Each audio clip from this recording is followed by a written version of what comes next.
Some great games, some incredible scorelines. My eyes are immediately drawn, Gravison, to the 9-1 there. And our next game is actually the person that lost 9-1.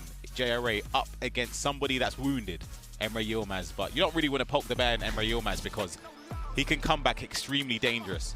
Yeah, I feel like Emre came to this tournament after losing FC Pro.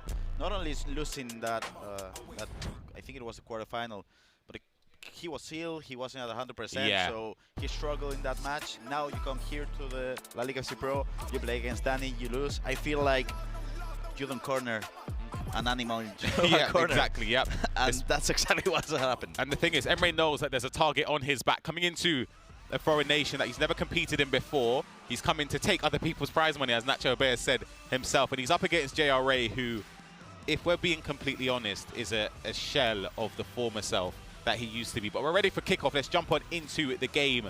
Our favorite stage right there with a trophy behind the players there preparing to enter. The coaches behind them as well. Emre Yilmaz up against JRA will be our featured game. Zaragoza against Real Sociedad. Is that good pronunciation? Yeah, Not bad. It's good. It's good. I'm telling you. We have a few messages in the Twitch chat. Mena1492. Easy win for JRA. I doubt it. Okay, see, for me, I'm an Emre Yilmaz fan, to say it the least, right? I'm also a JRA fan as well, to be fair, but you know when you're... I think JRA would even admit this myself, even when I was playing sometimes, when you just know you're not at the races, and you kind of, you know you haven't put the hours in, the practice in, and you're getting dragged about the place. You know, you just know. I think we both know that. Yeah, you and I. I've been there, JRA, trust me, I know, and it's a difficult one because you're playing somebody that will punish you, and not only somebody that they'll feel sorry for you if it's 4 or 5 and mess about. They're going to carry on going 6, 7, 8. Now, if you don't stop them, it could become a nasty, nasty game. And yeah. For me, the main thing is JRA doesn't know how to attack without building up with a fullback. Yeah. So he'll trigger a run with a fullback and he'll attack. But you're playing against a 4-2-1-3 with Emre. And Emre is the best counter-attacker probably in the world. Yeah, exactly that. It's a tough predicament to be in. We look at our other game.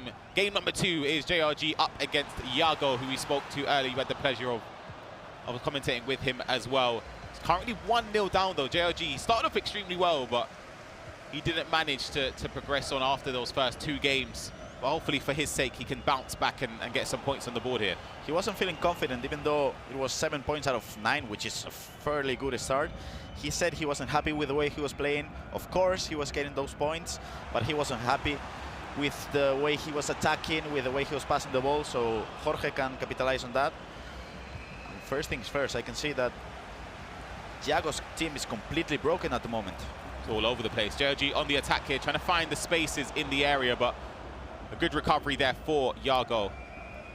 It's been somebody who's competed in the LALIGA FC Pro for quite some time. We're back over to game number 1. We did miss a goal, and it would have come from that corner. Emre Yilmaz 1-0 up in the first 7 or so minutes. And we'll be able to take a replay from that, as I was correct. It did come from the corner. Nico Williams back to Zidane, driven pass in. And he finds Endrick, who's been incredible, by the way. But I think only player. One of the only player to select Endrick. Could have been a bit of misfortune there for Emre Yilmaz. I feel like, let's look at the way JRA defends. Like, it's too much for him. You know what I mean? Like, the way his players switching, you know, for example, when we were playing back in the days, Ryan, and you're matching against someone who you know is not at your level. Yeah. And you see just first 10 minutes of the game. You just know, don't you?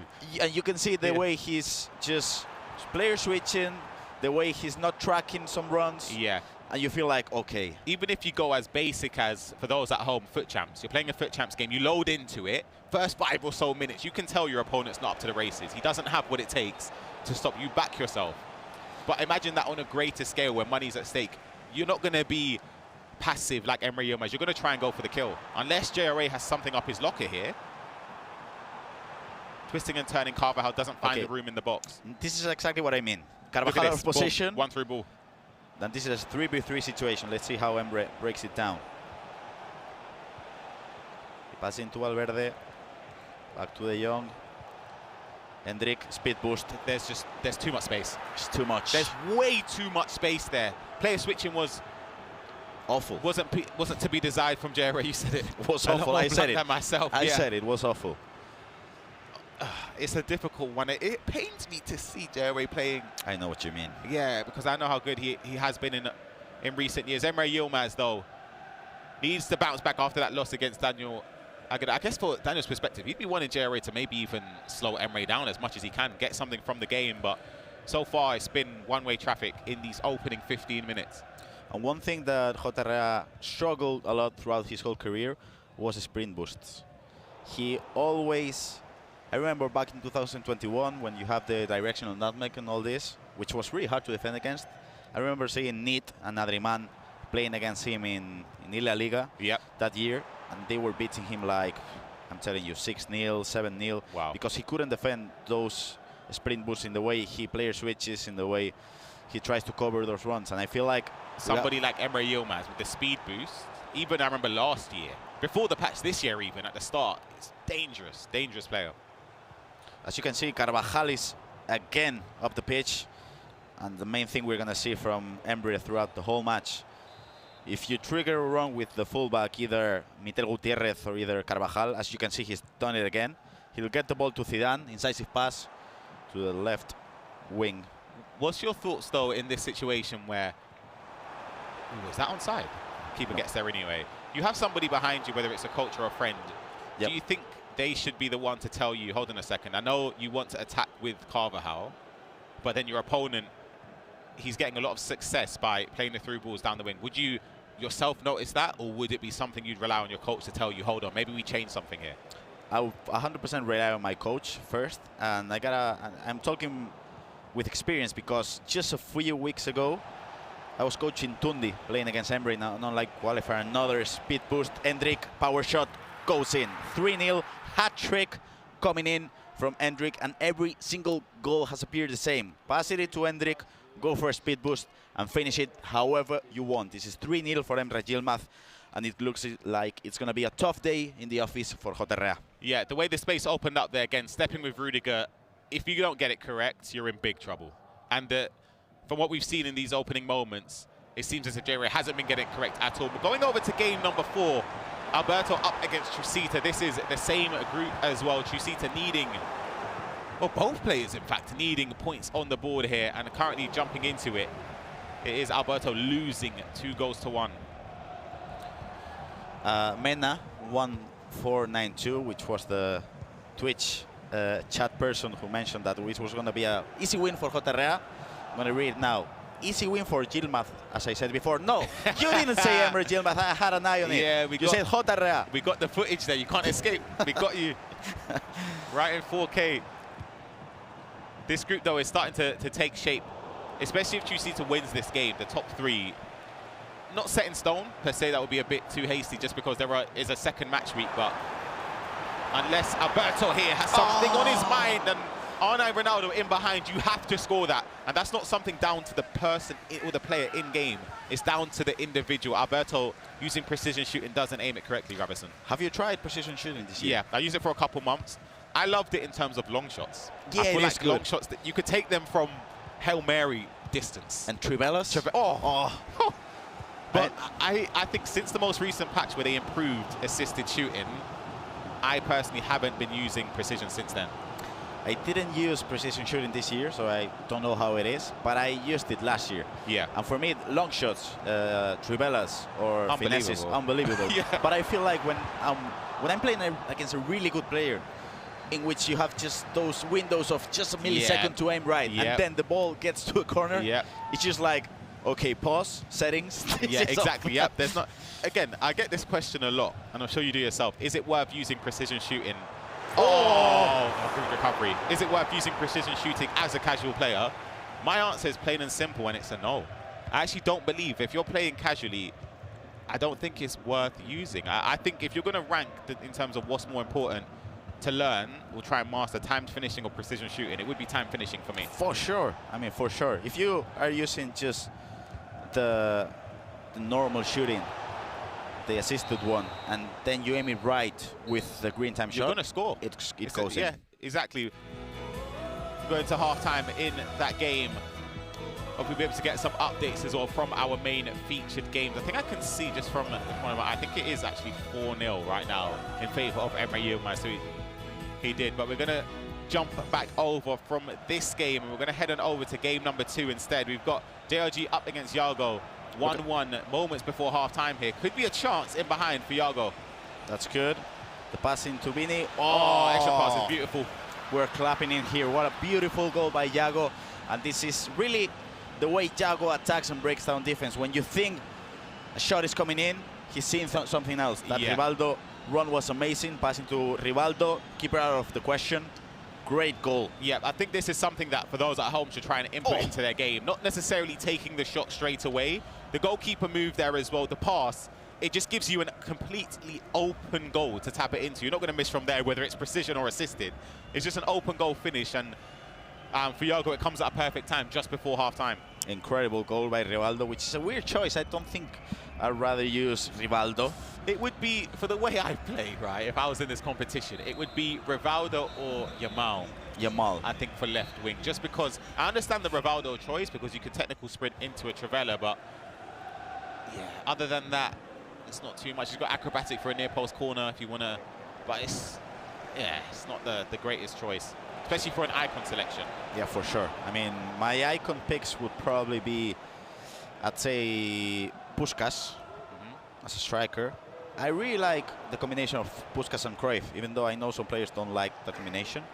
And then the other pick would probably be Xabi Alonso, I'd say. I'm not sure if I'd start Xabi Alonso, because Xabi and De Jong, the passing one, the Winter Wildcard version, I think is amazing. Yeah, I think if you're playing a midfielder where centre midfielders, I think I'd put Xavi in. Obviously, you can't play him in a CDM formation. That's where the drawback comes. So if you're comfortable in a 4-4-1-1, I would prefer to use Xavi over Xabi Alonso.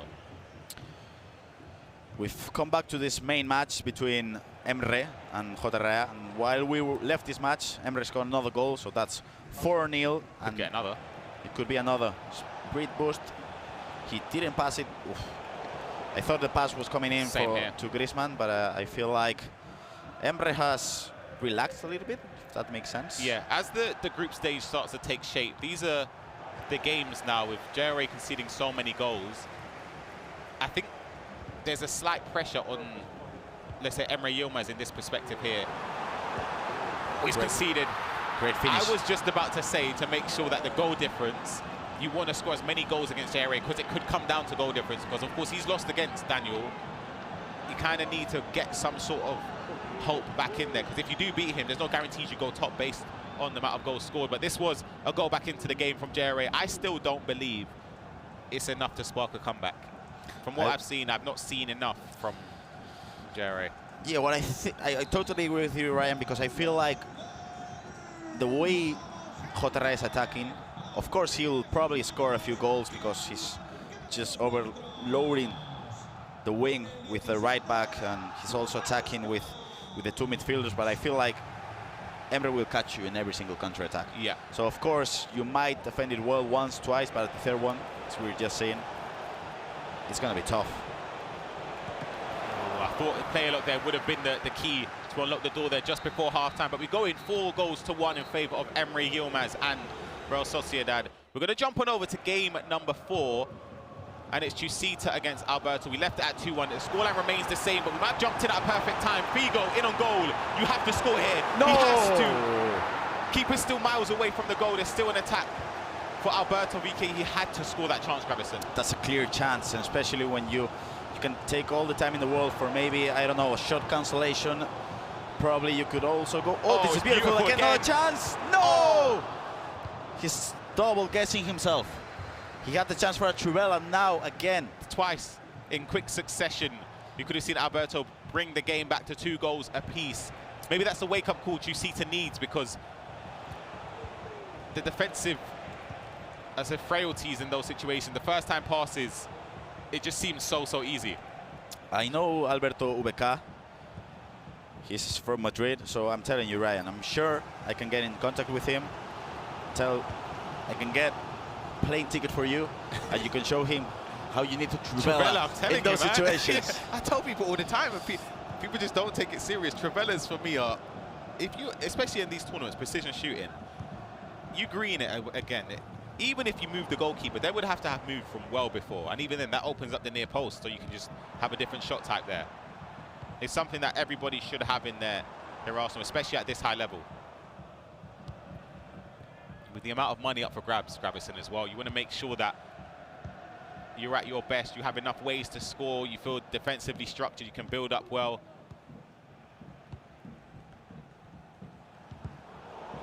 I think that's something Zidane has done very, very well today, in the sense of he's very good at using the knockdowns with Sorloth. He's traveled, he's finesse shot, skill moves, everything. Alberto needs a goal here.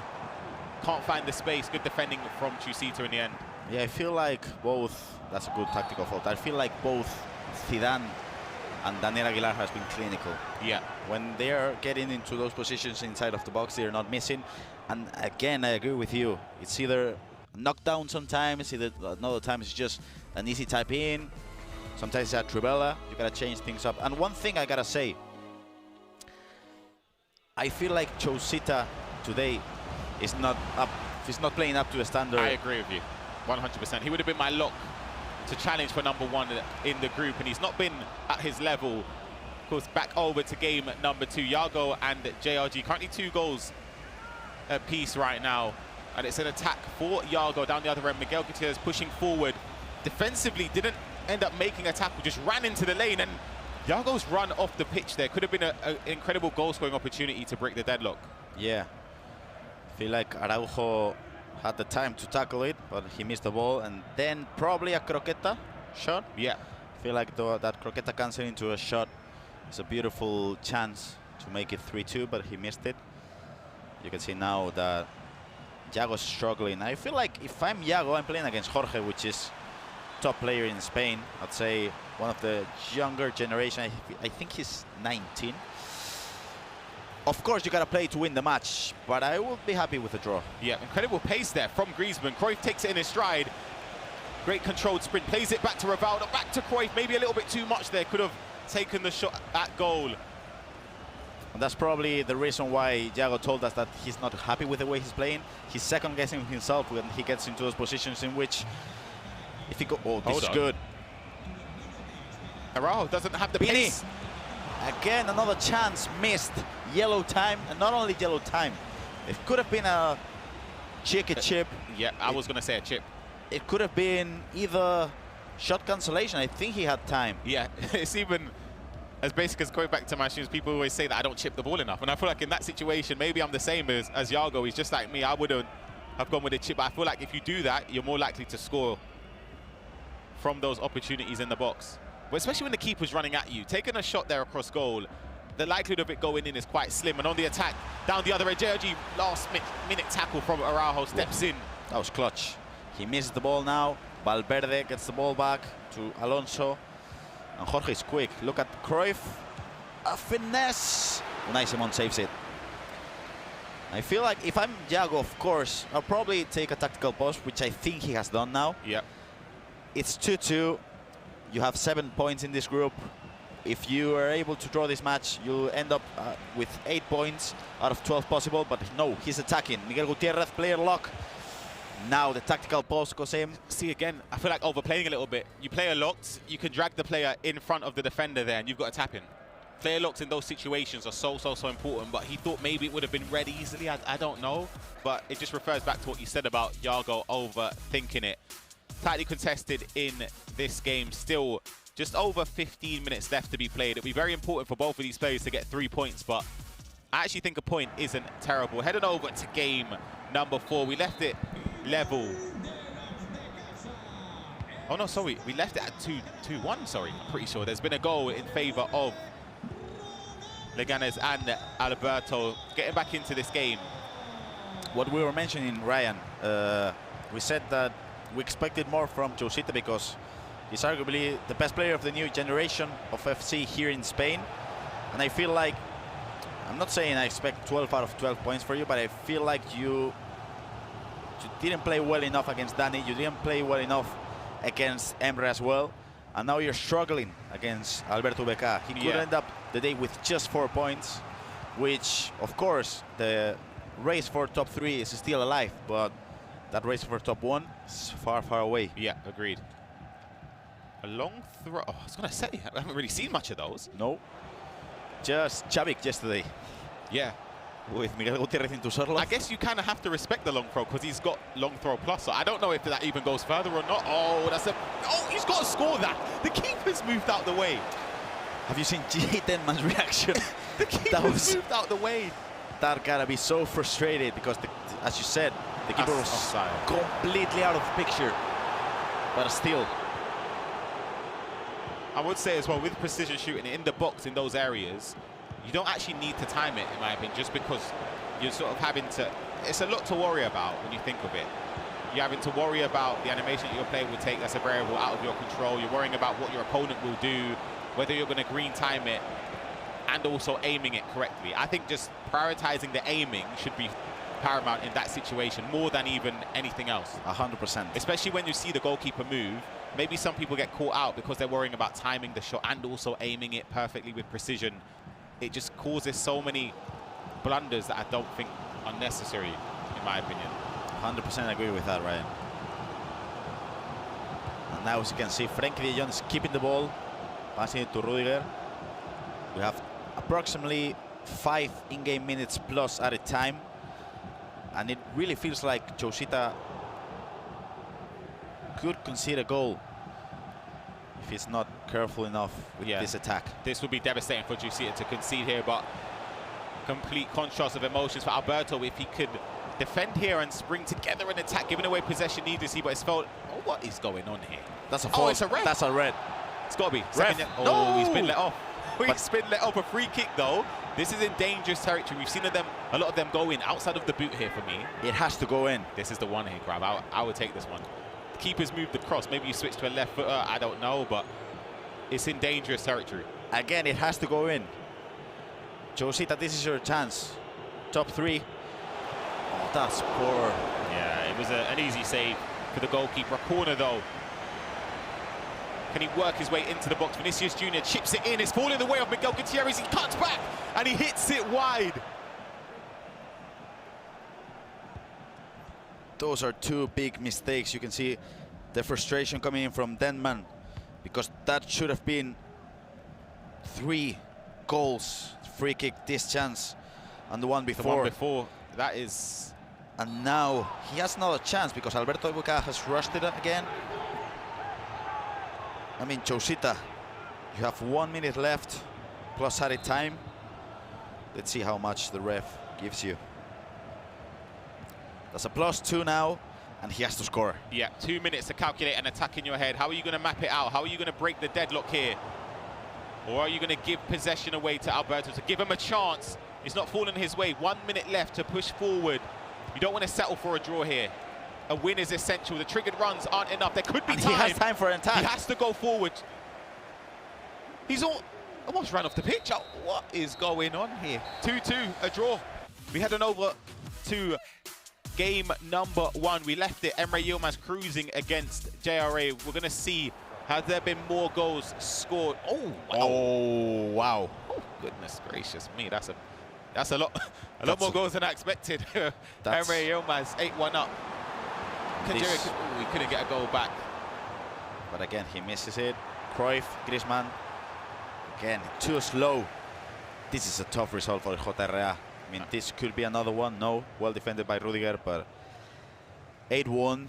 I'm thinking now. So that's 5-0 against Dan Aguilar. That's 9-1 against Chousita. This is 8-1, and I don't remember the exact result against Alberto VK, but it's been a tough day in the office. Yeah, I want to see a better JRA the next time out. I know it's going to be...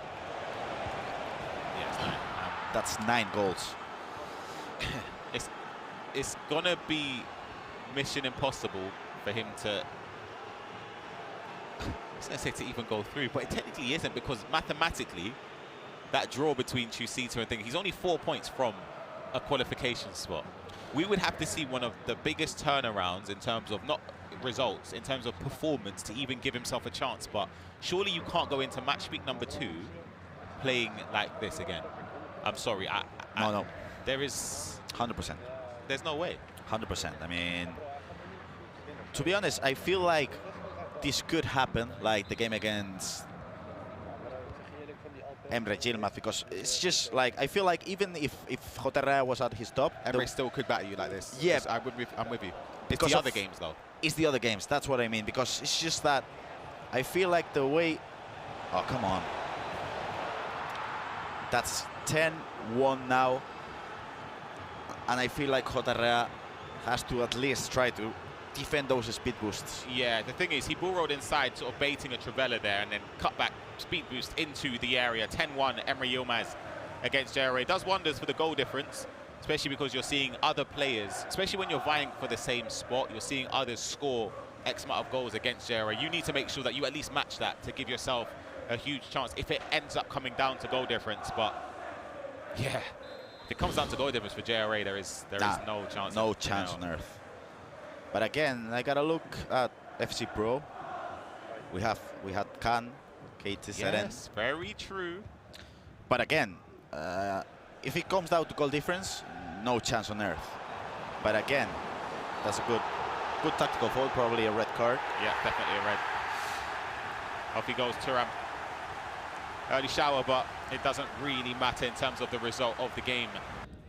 What I was just mentioning before this goal happened, I feel like the game against Emre, because the way you play, Joterra has always triggered a run with a fullback, and everything starts from there. So, and then you have Emre, which is probably the best player counter-attacking the wall and speed boosting in the wall as well. So, even at Joterra's prime, this could happen. Yeah.